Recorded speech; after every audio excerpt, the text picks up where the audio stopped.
नमस्कार, सुस्वागतम, वेलकम, अभिनंदन। मैं हूं डॉक्टर वाय राखी, आपका स्वागत अभिनंदन करती हूं। कैसे हैं आप? सबसे पहले बिलीव इन कर्मा।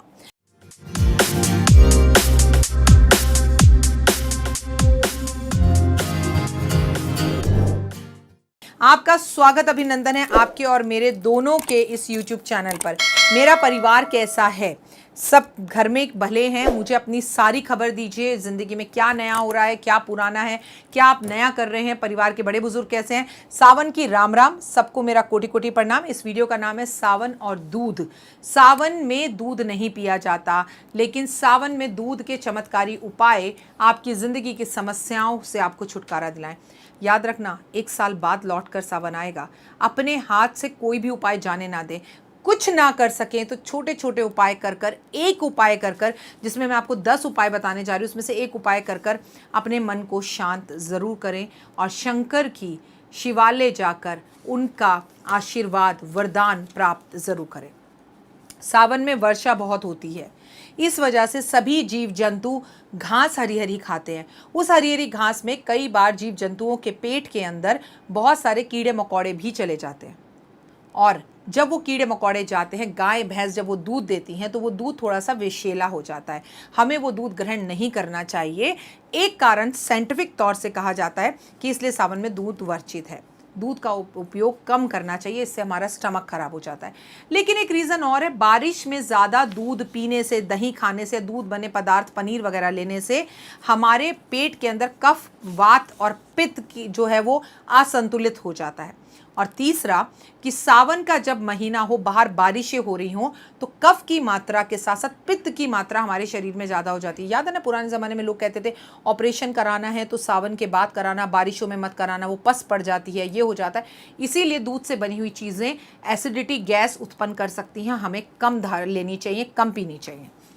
अगर आप अपने घर में किसी को बहुत ज़्यादा गुस्सा आता है और उसके गुस्से पर काबू ही नहीं हो रहा, उसके गुस्से की वजह से घर का पूरा माहौल ख़राब हो रहा है, घर में पैसा, धन, दौलत, शोहरत सब कुछ है, लेकिन एक गुस्से की वजह से जब चीज़ें ख़राब हो रही हैं, तो जो भी घर के अंदर खाना बना रहा है उससे कहिए रात के टाइम पर जब गैस बंद करनी हो तो गैस को सीधे से बंद ना कर कर पानी में दूध मिलाकर दूध के छींटों से उस व्यक्ति का नाम ले और गैस को बुझाएं। 1, 2, 3 जितनी बार भी बुझे और उसका नाम ले लें। इसका गुस्सा शांत हो, इसका गुस्सा। सपोज डॉक्टर वाई राखी को बहुत गुस्सा आता है, डॉक्टर राखी का गुस्सा शांत हो, राखी का गुस्सा शांत हो, राखी का गुस्सा शांत हो। ये उपाय सावन के पूरे महीने में माँ, बहन या घर में कोई कुक खाना बनाता है, महाराज खाना बनाते हैं, तो भी आप उनसे करवा सकते हैं। ऐसा करने से उस व्यक्ति के गुस्से में चमत्कारी रूप से 3 दिन में फर्क दिखाई देगा। अच्छा, ये उपाय आप अपने खुद के लिए भी कर सकते हैं। ऐसा नहीं है कि ये उपाय आप अपने लिए नहीं कर सकते हैं। अगर आपका विवाह नहीं हो रहा तो आप हर रोज दूध में केसर मिलाकर शिवलिंग पर अर्पण करना शुरू कर दें। चाहे इतना सा ही करें, ज़्यादा ना करें, आपके विवाह के रास्ते खुलने शुरू हो जाएंगे। बीमारी दूर करनी है आपको, बीमारी से बेहद ज़्यादा परेशान है, तो कच्चा दूध, काले तिल और पानी शिवलिंग पर हर रोज अर्पण करना शुरू करें। इससे आपकी सेहत में सुधार होगा। दूध में शहद मिलाकर शिवलिंग पर अर्पण करने से आपके प्यार के रिश्ते मजबूत होते हैं, आपकी लव लाइफ के रास्ते खुलते हैं और आपका प्रेमी आपकी ओर आकर्षित होता है। दूध में चीनी मिलाकर शिवलिंग पर अर्पण करने से आपकी ज़बान जो कड़वी होती है, आप कहते हैं ना बार बार मेरे मुंह से गाली निकल जाती है, मैं देना तो नहीं चाहता लेकिन मेरी ज़बान ख़राब हो जाती है, मुझे गुस्सा बहुत आता है, मैं गुस्से में ज़्यादा बोल जाता हूँ, उस ज़बान में मिठास आनी शुरू हो जाती है। पितृदोष दूर करना है तो दूध में गंगा जल मिलाकर, और वो जल आपके घर की किचन की रसोई से लेकर उसमें गंगा जल मिलाकर शिवलिंग पर अर्पण करने से पितृदोष खत्म होता है।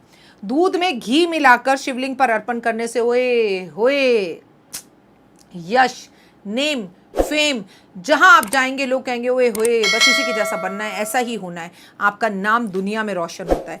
दूध में दही मिलाकर चढ़ाने से, ऐसा करने से आपको बहुत ज़्यादा जल्द सरकारी नौकरी प्राप्त होती है और आपकी जादुई रूप से परेशानियां दूर होना शुरू हो जाती हैं। तो मैंने आपसे बताया दूध में दही मिलाकर करने से ये जो खास उपाय है ये फ़ायदेमंद होता है। मैं डॉक्टर वाई राखी जुड़ी हुई हूँ आपके साथ अपने इस यूट्यूब चैनल पर।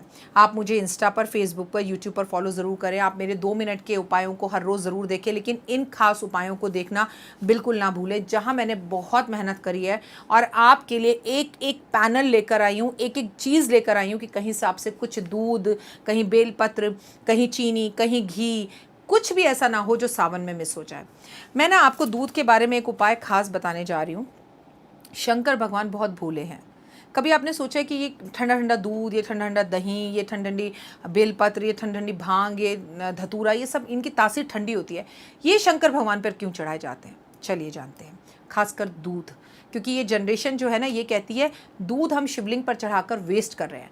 अब जो नाली में जब दूध जाता है ना, उसमें शिव के गण रहते हैं, जैसे कॉकरोच रहता है, जैसे सांप की मौसी रहती है, जैसे कि आपने सांप के मेंढक रहता है, सांप के वो देखे होंगे छोटे छोटे, उसे क्या बोलते हैं, जो बिल्कुल जौ की तरह चिपक जाते हैं, जौ, ये सब नाली में रहते हैं। तो जब दूध जाता है तो बर्बाद नहीं होता। काले तिल, दूध, शहद, ये सब लोग पी जाते हैं, बर्बाद कुछ नहीं होता।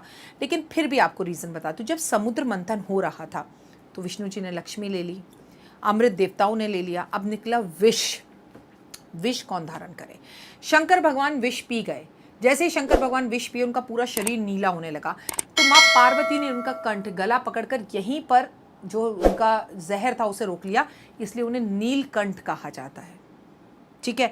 और यहाँ पर उन्हें बड़ा दर्द होने लगा, उन्हें जलन होने लगी। उस विष की गर्माहट से, जलन से शंकर भगवान तड़पने लगे और पार्वती माँ ये देखकर रोने लगी। तभी सभी देवी देवता भागे। कोई बेल लाया, कोई धतूरा लाया, कोई भांग लाया, कोई दूध लाया। इस सब को शंकर भगवान पे चढ़ाया गया और इस विषैली जो विष था उससे शंकर भगवान को आराम मिला। जब शंकर भगवान को आराम मिला, उनके कष्ट दूर हुए, तो पार्वती माँ ने उन्हें आशीर्वाद दिया कि आज से, अब से, इसी वक्त से जो मेरे शंकर के ऊपर उसके कष्टों को दूर करने के लिए दूध, दही, शहद और घी, ठंडी ठंडी चीज़ें उन पर अर्पण करेगा, उसकी हर मनोकामना पूर्ण करूंगी और चमत्कारी रूप से उसका जीवन में परिवर्तन कर दूंगी। इसलिए प्लीज़ ऐसा मत समझिए कि दूध शंकर भगवान पे चढ़ाकर हम वेस्ट कर रहे हैं। मैं तो खुद कहूँगी, एक लोटा दूध लेकर जाते हो, बाहर मंदिर के बैठे हुए बच्चे को वो शहद डलाकर पिला दो, लेकिन केवल इतना सा शंकर भगवान पे अर्पण कर दो। अब लोग कहते हैं शंकर भगवान पे दूध देने की जगह पर सावन के महीने में दूध पीना भी गलत है, तो वो बच्चा जो बैठा है उसे दूध पिलाओगे वो भी गलत है, उसकी सेहत खराब हो सकती है। तो ऐसे में उसे दूध की एक थैली दे दो, बेटा घर जाके चाय बना के पी लेना, कॉफ़ी बनाकर पी लेना, इसमें दूध की पत्ती डालकर पी लेना। मैं सही कह रही हूँ ना? लेकिन शंकर भगवान पर दूध सावन में जिसने अर्पण नहीं किया, उस पर एक कर्जा रह जाएगा। माँ पार्वती का वरदान उसे कभी नहीं मिलेगा, वो खुशियों से वंचित रह जाएगा। इसीलिए प्लीज़ धर्म को बदनाम ना करें कि हम वेस्ट करते हैं। हमारा धर्म बहुत बड़ा, बहुत विशाल है और हमारे धर्म में कोई भी चीज़ कभी वेस्ट नहीं हो सकती। श्रद्धा और भाव से एक लोटा जल शंकर भगवान पर या एक लोटा दूध ज़रूर अर्पण करें और घर का हर सदस्य करे। जय माता दी। नमस्कार, सुस्वागतम, वेलकम, अभिनंदन। मैं हूं डॉक्टर वाई राखी और फिर से आ गया सावन का महीना।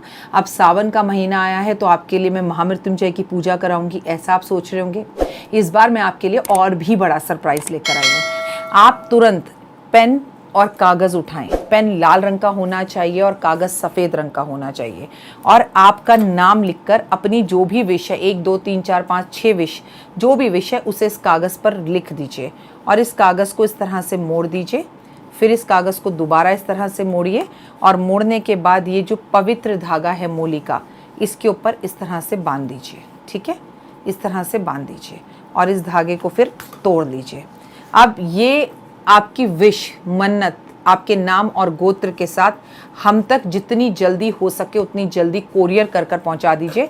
और ये मेरा एड्रेस है, this is my complete address with my phone numbers. जितनी जल्दी हो, ये सावन से पहले आपके नाम और आपकी विश पहुंच जानी चाहिए।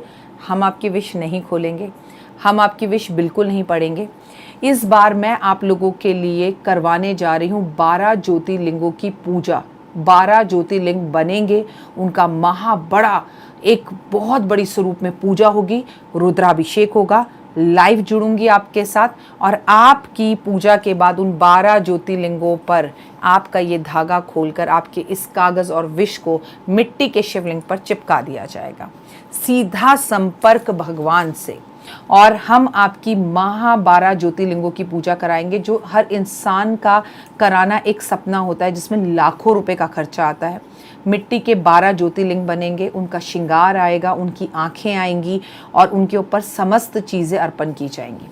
इसमें आपको अपने कागज़ के अंदर 104 रुपये आपको डालकर भेजने हैं। और प्लीज़ बैंक अकाउंट में अगर आप पैसे भेजेंगे तो हम वो पैसे आपके अकाउंट में वापस रिटर्न कर देंगे, क्योंकि आपकी विश, आपके पैसे जिस दिन पूजा है उसी दिन खोले जाएंगे, उससे पहले नहीं खोले जाएंगे और आप ही के पैसे से ये पूजा कराई जाएगी। इस बड़ी पूजा का हिस्सा बनने के लिए आप जल्द से जल्द हमसे संपर्क करें। आपकी विशेस का इंतजार रहेगा और विशेस आपकी उसी दिन पूजा पर खुलेंगी। किस दिन होगी ये पूजा, ये जानकारी आपको मेरे चैनल पर जल्द से जल्द मिल जाएगी, लेकिन फिलहाल खत लिखना भेजिए। और हाँ, अगर पैसे नहीं हैं आपके पास तो कोई हार्ड एंड फास्ट रूल नहीं है कि आपको पैसे भेजने कंपलसरी हैं। मैं हूं ना, अगर जिनके पास पैसे नहीं है उनके पैसे मैं अपने परिवार की तरफ से खुद दूंगी, क्योंकि ये पूजा आपके भेजे हुए सब लोग भी पैसे भेज दे तो भी नहीं हो सकती। बड़ी पूजा, बड़ा खर्चा है। बस मैं चाहती हूँ आपकी कमाई, आपका पैसा शिवलिंग पर सीधा जाए, पंडितों के पास जाए और आपको उसका फल पूरी तरह से मिले। तो जो भी आप कर सकते हैं, 4 रुपये भी भेज सकते हैं तो 4 रुपये भेज दीजिए, लेकिन आप देने में समर्थ हैं और आपकी आर्थिक स्थिति सही है तो कंजूसी मत करिएगा, क्योंकि अगर आप कंजूसी करेंगे तो ऊपर वाला भी कंजूसी